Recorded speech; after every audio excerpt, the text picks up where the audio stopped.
I Premiere Pro har vi også et produktionsmodul, og et produktionsmodul kan hjælpe dig til at planlægge din produktion af de enkelte produkter. Vi står i Premiere Pro, og der har vi lagt vores opskrifter ind her på de her. Hvis jeg går ind på chokoladebollen herinde og trykker redigere, så i arbejdsbeskrivelsen herover, der kan jeg faktisk lægge ind her en forecast mandag, tirsdag, onsdag, torsdag, fredag, lørdag, søndag. Og herinde, der kan jeg faktisk lægge ind, at jeg skal lave 100 chokoladeboller om mandagen, 100 om tirsdagen, 100 om onsdagen, 150 om torsdagen, 150 om fredagen, og 200 om lørdagen, og 300 om søndagen. Jeg kan gå ind her og trykke gem. Og så har jeg tastet min forecast ind her. Det her, det er de antal, jeg ønsker at producere hver dag af mine chokoladeboller. Hvis jeg går ind og trykker på for eksempel mine gulerodsboller, og trykker redigere på dem, og går min arbejdsbeskrivelse, og taster ind her, jeg vil gerne lave 200 gulerodsboller om mandagen, 200 om onsdagen, 300 om fredagen og 500 om lørdagen, og trykker gem. Så har jeg lagt ind det antal styks af gulerodsboller, jeg ønsker at lave hver dag. De her antal, de kan også godt komme fra dit kasseapparat. Det vil sige, at hvis dit kasseapparat samler salget op, så kan man få salget og lave et gennemsnit og derved lave et dynamisk forecast til det. Hvis du har en webshop, så kommer alle dine webshop-ordre også ind i produktionsmodulet sammen med det, du har tastet ind her. Hvis jeg går over i vores produktionsmodul, så kan man se her, at det er jo en onsdag i dag her, sidder vi her. Nej, det er faktisk torsdag i dag.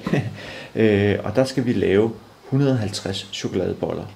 Og det man kan se heroppe, det er den grønne opskrift herover. Det er faktisk vores bløddej.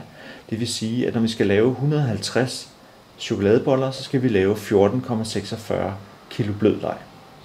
Og hvis vi går over til i morgen fredag, så skal vi lave 300 gulerodsboller, 150 chokoladeboller. Derved skal vi lave de her 39,72 bløddej. Heroppe i toppen, der kan man vælge, om man vil se det på dagen. Hvis nu vi tager dagen i morgen. På ugen selvfølgelig, som vi så før. Eller man kan også se det på hele måneden herinde. Kan vi gå hernede. Det er jo slutningen af måneden, så det ligger hernede. Hvis vi går en måned frem, så skal vi se juli, så er det vores produktionsplan for juli måned. Nu tager vi lige dagen herover, og så kan vi se, hvad er det, vi skal lave til i morgen den 28. juni. Vi skal lave de her 150 gulerodsboller, eller 300 gulerodsboller og 150 chokoladeboller. Og derved skal vi lave de her 39,72 kilo bløddej. Hvis jeg trykker på bløddejen her, så går jeg ind på selve opskriften. Den siger, at jeg skal lave 39 kilo, 720 gram, og det er til produktion af gulerodsboller og chokoladeboller. Og når jeg skal lave 39 kilo, 720 gram, så skal jeg bruge 21 kilo og 44 gram hvedemel af det her varenummer. Jeg skal bruge så og så meget vand og så og så meget gær. Så det er altså min bløddejs opskrift herinde. Hvis jeg trykker her, nu har jeg produceret den. Nu har jeg, man kan faktisk klikke på linjerne her, så sige, nu har jeg lagt hvedemel, og nu har jeg puttet vand, og nu har jeg puttet gær i mit kar. Og nu har jeg lavet de her 39 kilo, så kvitterer jeg for min opskrift herinde. Det man kan se herinde, det er, at den er kvitteret af Videofrank. Og hvis jeg trykker op på den her, der hedder ordre uden kvitteringer, så forsvinder simpelthen de produktionsordre, der ligger herinde, som er blevet kvitteret for. Så kan man sige, at listen bliver mindre og mindre og mindre hele tiden. Man kan selvfølgelig også vælge kategorien, hvis man siger, at jeg vil kun se mine rugbrødsopskrifter, jeg vil kun se mine bolleopskrifter osv. Hvis man synes, at oversigten er lidt for uoverskuelig, så kan man altid ændre det herinde. Nu har jeg lavet min bløddej, så nu kan jeg gå ind i mine chokoladeboller og sige, at jeg skal lave 150 chokoladeboller. Jamen så skal jeg bruge 14 kilo 458 gram bløddej, dem har jeg lige produceret, og så skal jeg lægge 542 gram chokoladespåner oven i min bløddej her. Så har jeg lavet min chokolade. Igen kan jeg markere det, jeg har puttet i karret og kvitteret for det her. Når jeg har kvitteret for det, så forsvinder den jo, fordi jeg har sat prikken herover. Hvis jeg tog prikken på igen, så kunne jeg se, at de her 2 var kvitteret, men den her mangler stadigvæk. Så på den måde, så kan man lave sin produktion per dag. Hvis man synes, at man skal planlægge lidt bedre over ugen, og så sige, jamen, vi når faktisk ikke at lave chokoladeboller i morgen, dem vil vi faktisk gerne lave lørdag. Der skal jeg jo lave 200 chokoladeboller, og vi skal lave 150 i morgen. Så kan jeg trykke på den her, så kan jeg faktisk trække mine chokoladeboller over på lørdagen. Siger den, du vil flytte en opskrift. Yes. Så flytter jeg den her opskrift over, og så skal jeg lave 350 chokoladeboller. Min grundopskrift, min basisopskrift, den bliver selvfølgelig også ændret, så nu skal jeg lave 75 kg blød dej til mine 500 gulerodsboller og mine 350 chokoladeboller. Man kan også godt sige, at de her gulerodsboller på 500 styks, dem kan jeg faktisk ikke nå at lave, så dem vil jeg lave lidt om fredagen. Så trykker jeg på Shift-knappen og flytter den herover, og så siger den, du vil flytte tilbage i tiden. Det vil jeg gerne. Hvor mange vil du flytte? Jeg vil faktisk gerne flytte 300 styks. Så har jeg splittet min gulerodsbolle op med 200 styks, og lagt de andre 300 stykker sammen med de her 200, der lå der i forvejen.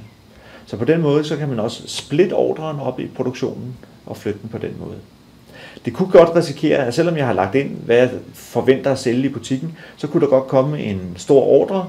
Nu får jeg en ordre på 800 chokoladeboller til på søndag fra en skole.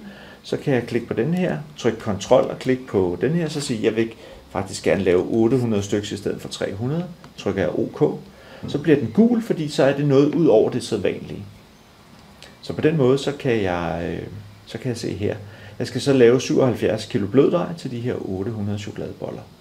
Hvis jeg trykker på de 800 chokoladeboller, så får jeg selvfølgelig opskriften på mine chokoladeboller 800 styks.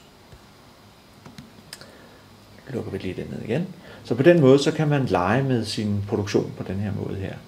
Man kan selvfølgelig også gå ind på måneden, og så se hele måneden, flytte rundt på ugerne, kan man også godt gøre. Og den husker selvfølgelig det, jeg har ændret allerede forvejen herinde. Hvis man gerne vil have det udskrevet på en pdf, altså på en almindelig printet papir, så kan man godt gøre det. Så kan man printe, hvad det vi skal producere i antal, men man kan også godt producere, hvad det vi ønsker at producere med selve opskriften på os. Så på den måde, der kan man hurtigt få et overblik over sin produktion. Som nogle af jer sikkert har set, så er der sådan en indkøbsvogn herovre, og den er der både på dag, så bliver dagens dato her, og på ugen og på måneden. Og det vil faktisk sige, at hvis man går ind på ugen her, så skal vi producere 150 chokoladeboller der, 600 der, 350 chokoladeboller og 200 gulerodsboller og 800 chokoladeboller. Hvis jeg trykker på indkøbskurven her, så overfører den alle de ingredienser, der ligger i chokoladebollerne og bløddejen, der passer til den uge, til CPP's egen webshop. Så man er fri for at gå ud på lageret og finde ud af, har man nok varer til sin produktion. Den slår simpelthen alle ingredienserne sammen, så alt det hvedemel, der skal bruges til alle ugens dage, slår den sammen til det samme antal kilo, opregnet til nærmeste hele kolli, og så kan man lægge det på webshoppen. Den bestiller ikke automatisk, men den ligger i kurven, og så skal man ind på CPP's, eller din egen webshop inde hos CPP, og så kan du se, at varerne derinde ligger i kurven, og så skal du godkende kurven for at købe varerne. Så man har altså ikke købt den bare ved at trykke på her. Man skal lige ind i CPP's webshop og godkende kurven. Men man kan både gøre det på en dag og på en måned også. Så man kan faktisk gå ind på, hvis nu jeg havde tastet alle mine recepter ind, så kunne jeg sige, at nu bestiller jeg varer til hele juli måned ved at trykke på indkøbsvognen heroppe.